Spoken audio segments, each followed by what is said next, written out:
Hello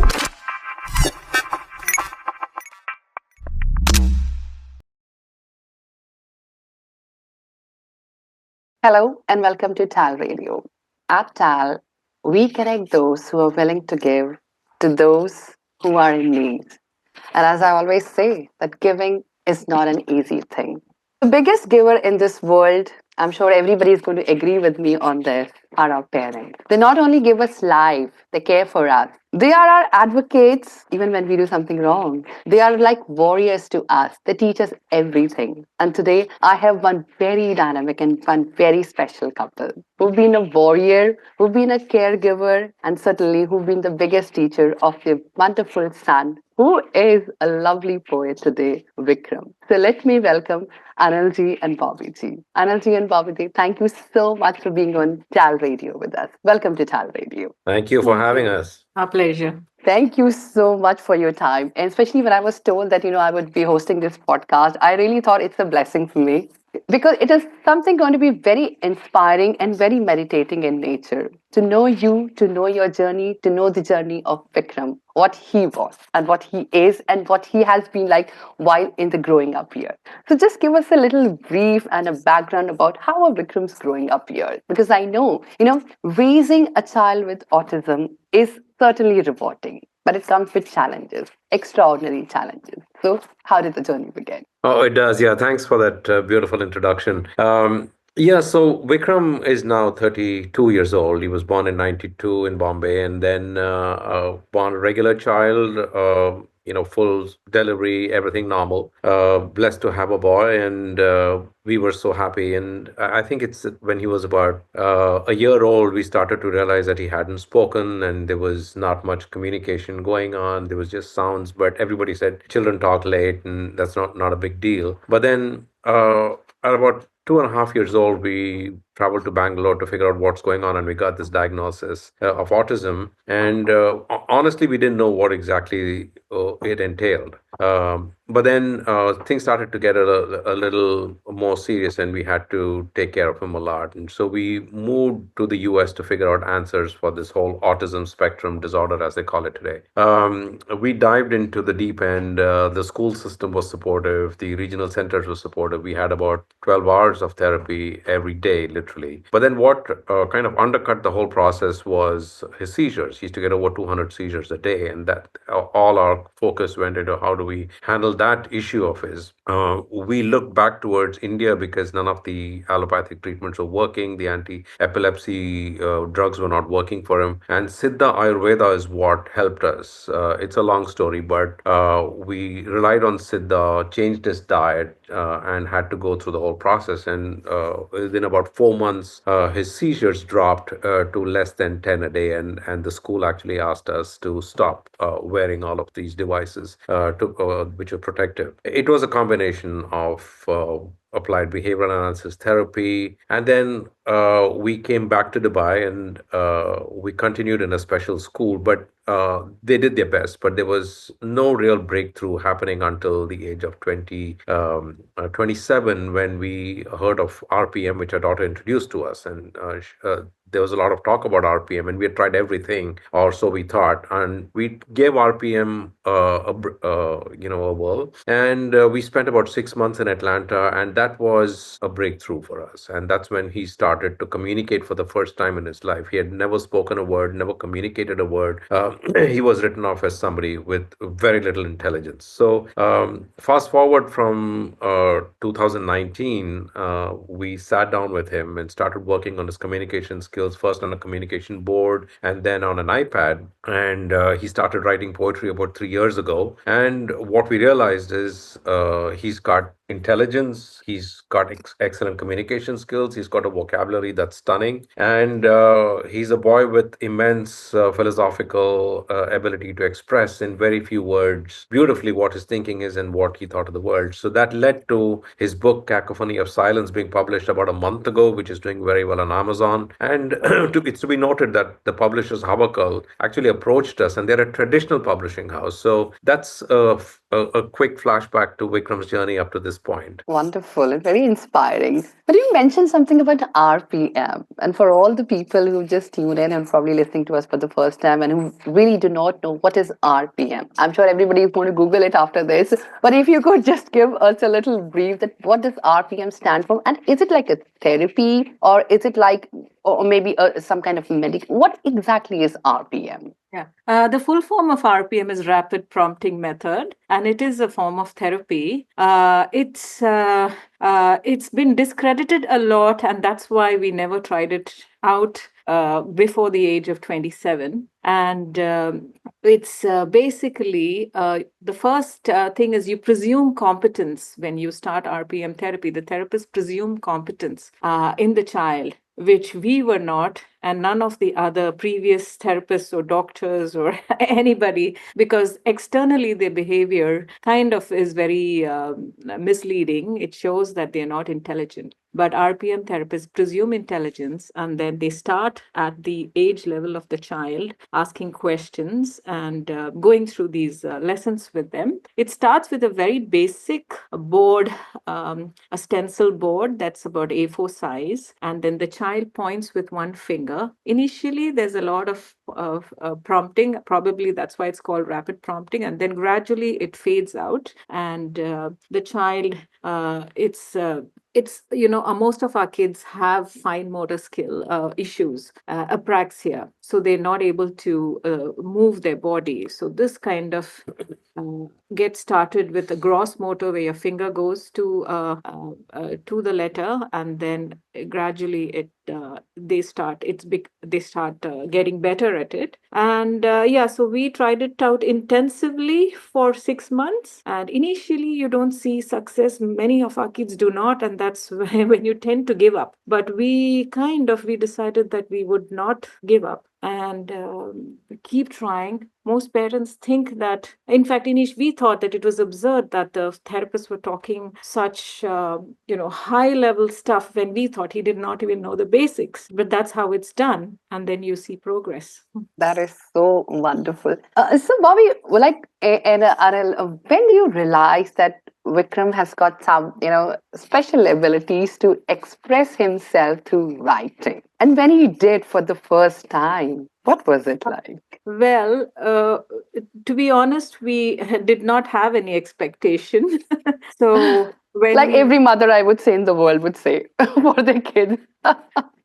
no, I mean, if you look at, even now, if you look at him, you would not think that he can communicate, because the apraxia is still there, the brain body disconnect is there, and he wouldn't, if you say hi to him, he may not respond to that. So we just never imagined that he would communicate. And all the therapies we tried out we tried out years and years of speech therapy, and other devices were used, and and Dynawalks and many other things. And we were just hoping that he would say, I'm hungry, or I have pain, or I need help, or I need to go to the toilet. That was our only expectation, because even sign language did not work, and so many other communication methods, nothing worked. He doesn't point to things which most autistics cannot do. So there was zero communication. So our hope was only for that. And it was, I had heard of RPM earlier, but I thought it wouldn't work with my son. He doesn't know the basic letters, because in school he was being taught ABCD. And but it was only when my daughter, who was studying at Georgia Tech in Atlanta,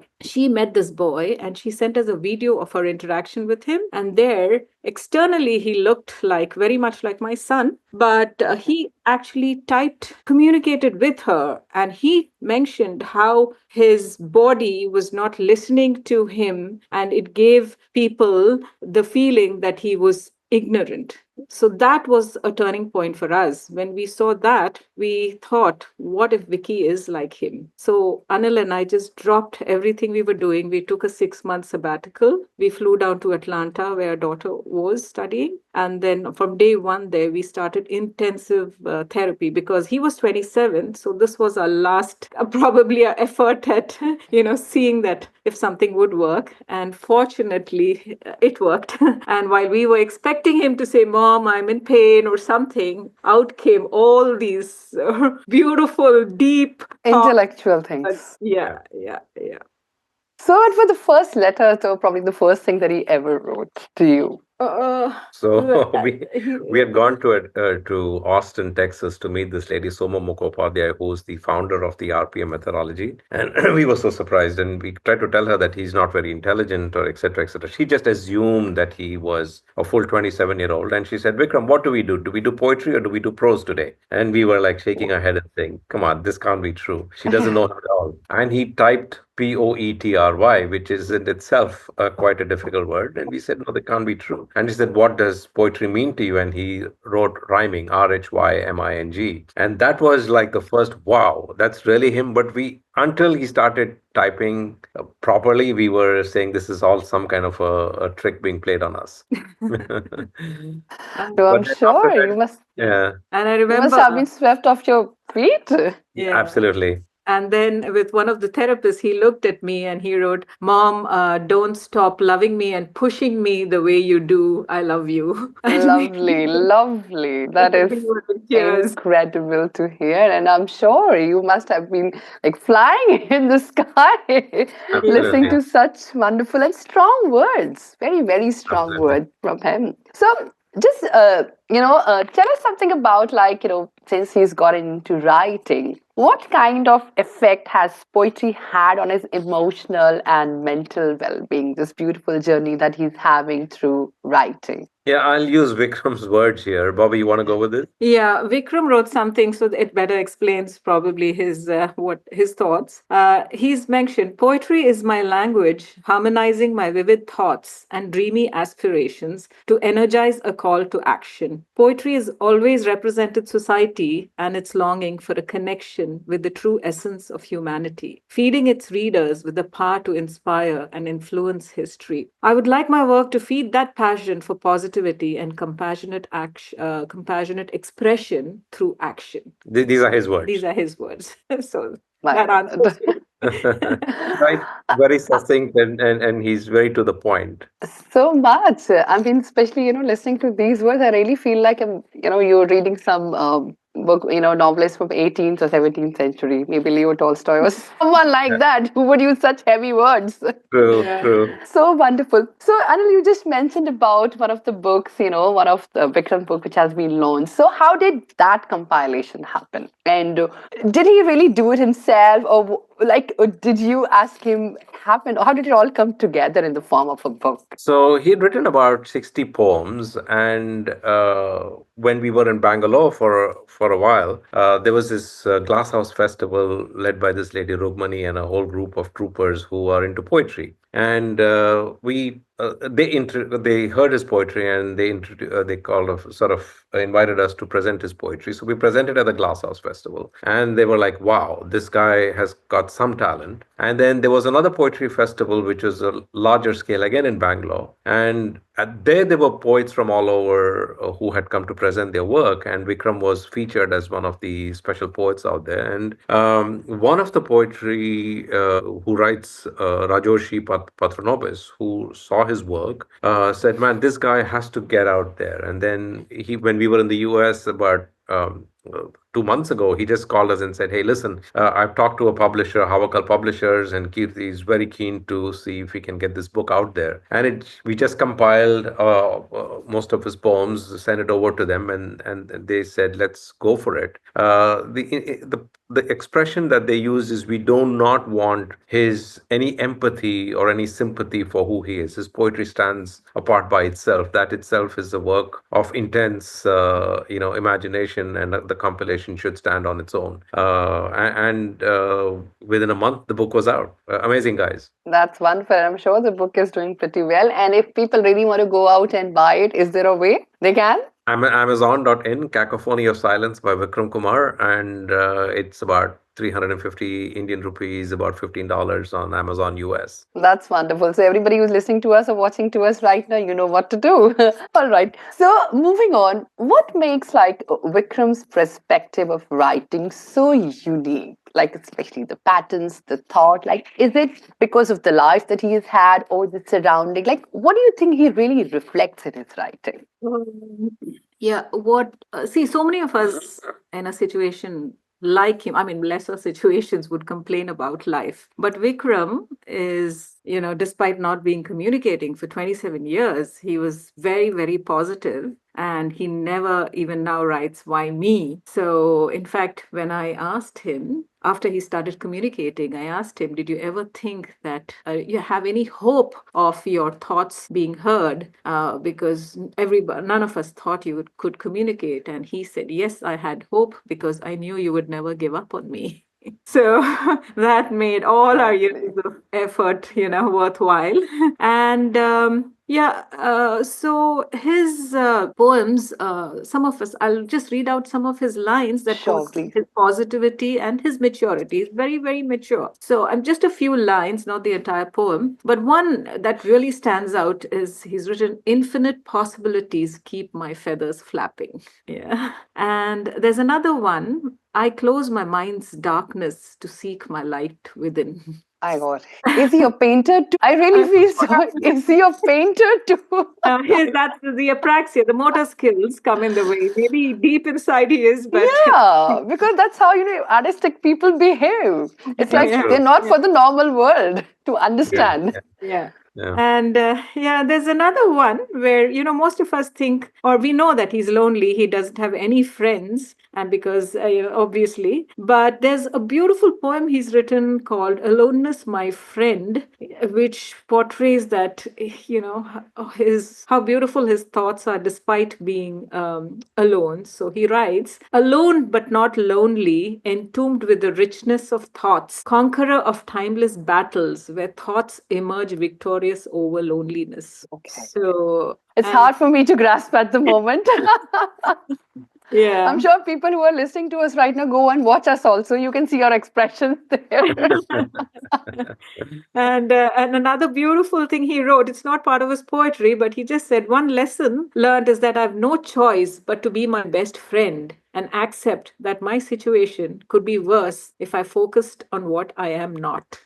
That is too inspiring. And so, do you, as like, although you are his parents, I'm sure you're very strong individuals, but do you also derive inspiration from him when he writes something like this? I'm sure people nearby also must be. All the time, Yeah. because it takes about an hour for him to write, let's say, a poetry which is about 20 24 lines. But the fact is, in that while we're sitting and working with him, we don't know where the poem is going, and typically his last paragraph and the last line are very powerful punchlines which kind of take, sometimes veer away from the entire thought process up to that point, and we wonder where that comes from, and then we read it again and again and again, and only then it dawns on us the depth and the profoundness of what he's trying to communicate. And it's done without any Editing. breaks. There's no editing. He sits in one shot. There's no going back to what he's written and editing that. He kind of has it in his head and he just spits it out. It's That is inspiring.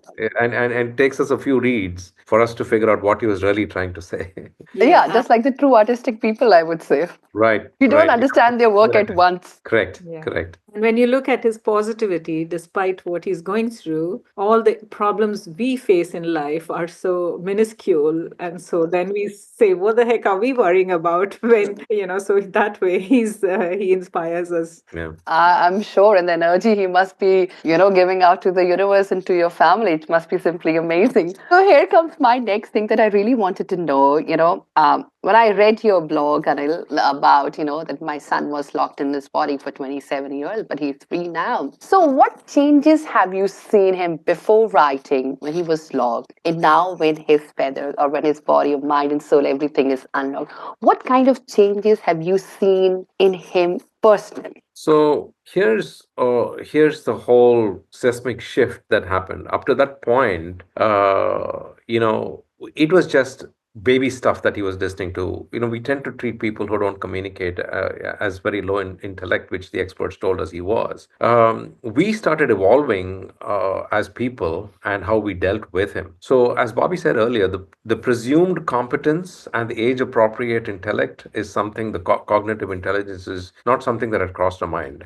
Once we realized he was intelligent, everything flipped, and the fact that the content of what he was listening to up to that point in time was so vivid, but it was coming from conversations from the next table. He's got amazing hearing from the neighbors, everything that he's listening to from TV that's going on in the background. He was just soaking in everything. But once we got to know he's intelligent, and then we go back and say, oh my God, we were treating him like a baby. We were not treating him like an adult. But what happened is our maturity in the way we started communicating with him changed. What we saw that even his ability to figure out and his thankfulness for us treating him like a mature individual was slowly shifting his self-esteem about himself. And then we started seeing that he was listening to Vedanta, he was listening to all kind of religious content, he was listening to all kinds of, when I say religious, mostly philosophical. Yes. He was listening to scientific content from quantum physics to medicine to pretty much anything, and he would just hold our hand and stop us from changing those channels. And we said, "Wow, okay, he's really interested in this stuff." So we started getting him into college level lectures.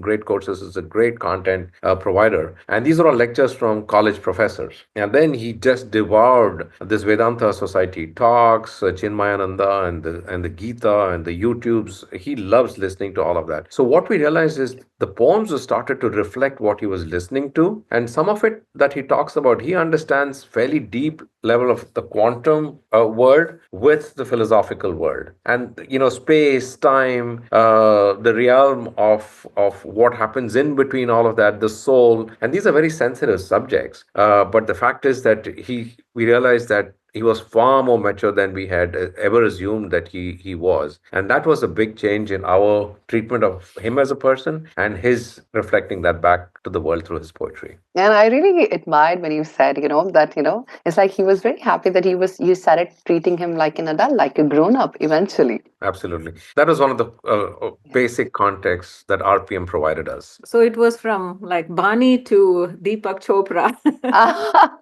Lovely, lovely. So, as a family, individually, if I speak on an individual level, what kind of bond do you share with him, like individually? As a mother, I understand, Bobby, it must be on a different level altogether. Even before you speak, I can see the expression on the face. It's a different level altogether. So let's start with you, Anil. How is it like? Is it like man to man now?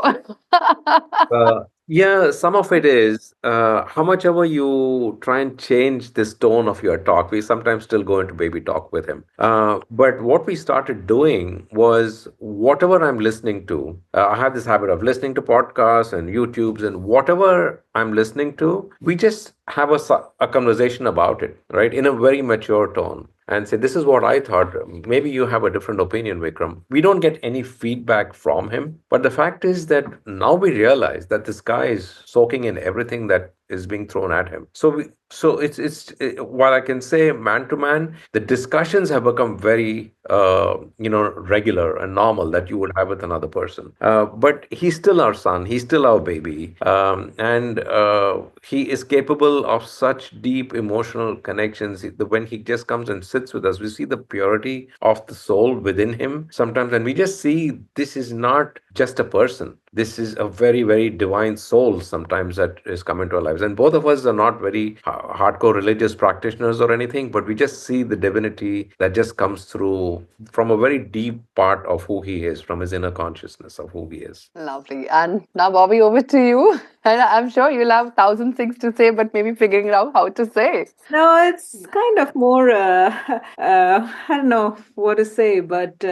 he calls me his guardian angel. That's what he calls me. And it's more kind of my tendency is a very protective one towards him and making sure that he's safe and kind of drawing up a routine for him. And between us, it's more a kind of connected at the soul level, I would say. And this I was saying even before he started communicating, as kind of I would sense his needs without him communicating, and there was this special bond between us. And yeah, and now yeah, like Anil says, we use the baby talk. And once I asked him, like, are you okay? Now we know that you are a mature individual, and I still can't stop using all these baby words with you. And he said, oh, it's fine. I like it because I know how much of affection is there behind those words.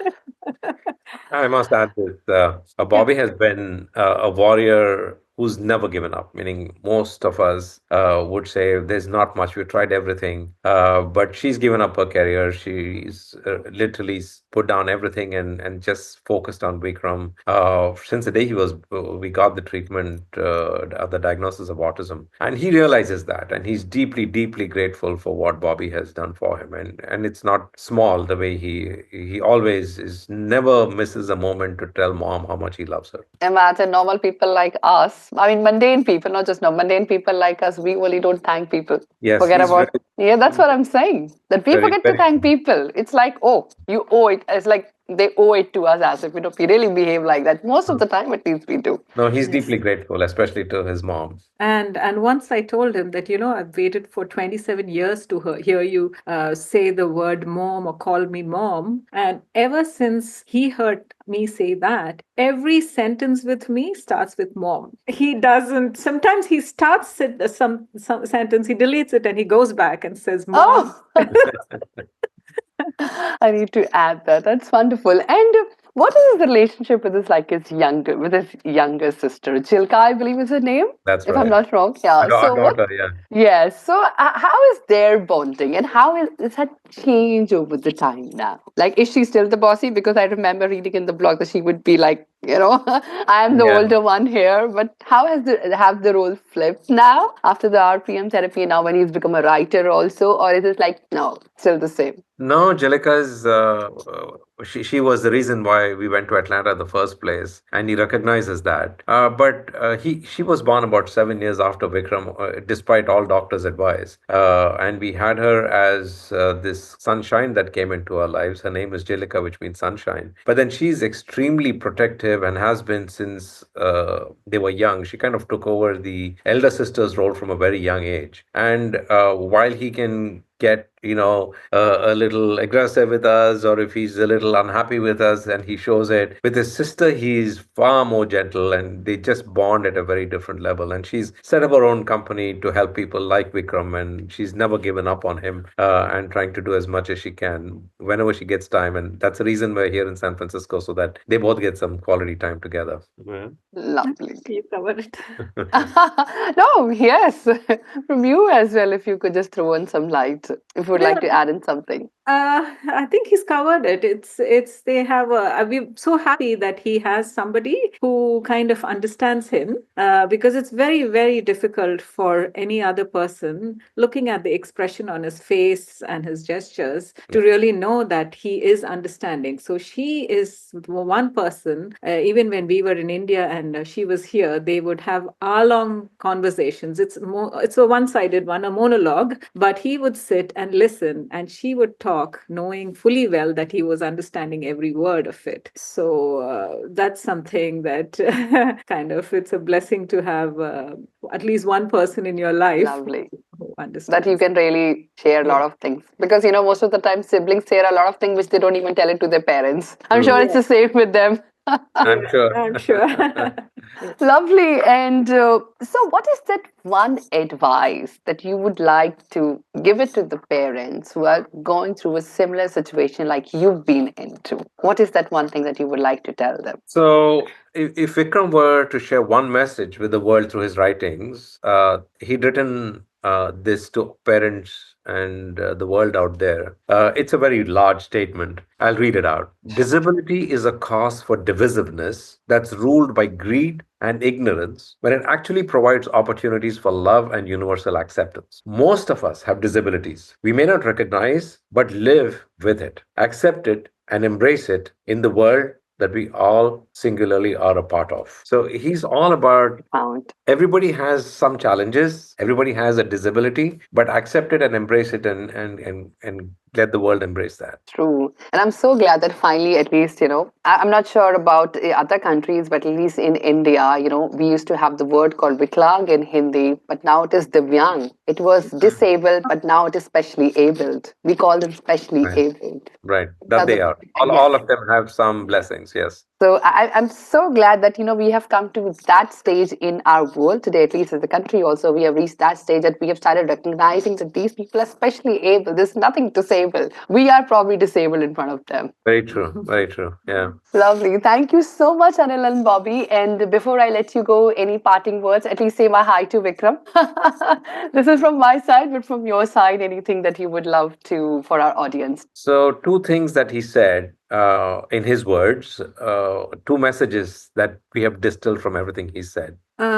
One is never give up. And he had written, fortunately for me, my dad and mom never made the lack of communication a debilitating problem. My outbursts caused by my anxiety and frustrations made things worse, but they understood the challenges and never gave up on me. So, and his very powerful words is we must recognize that the easy way out is to give up. That's the easy way out. So, and he says, imagine that could mean someone you love being condemned to imprisonment for life. Will you ever forgive yourself? So, That's one. yeah. And the other thing is about being comfortable with oneself. Silent observation and questioning every thought is sometimes a wondrous, intense conversation, transcending trivial social dialogue. I enjoy these conversations with myself. So be comfortable in your shoes and be happy with who you are. Lovely. So, on those beautiful thoughts and on those beautiful note, I'm going to wrap up this very special segment of Tal Radio. Thanks a lot to our lovely audience and our lovely listeners who have really taken out time to listen to this very wonderful podcast and interview. Thank you so much, Anil and Bobby, for being a part of Tal Radio. It was a pleasure Thank you. having you both. Thank Pleasure's you. ours. Thank you. Bye.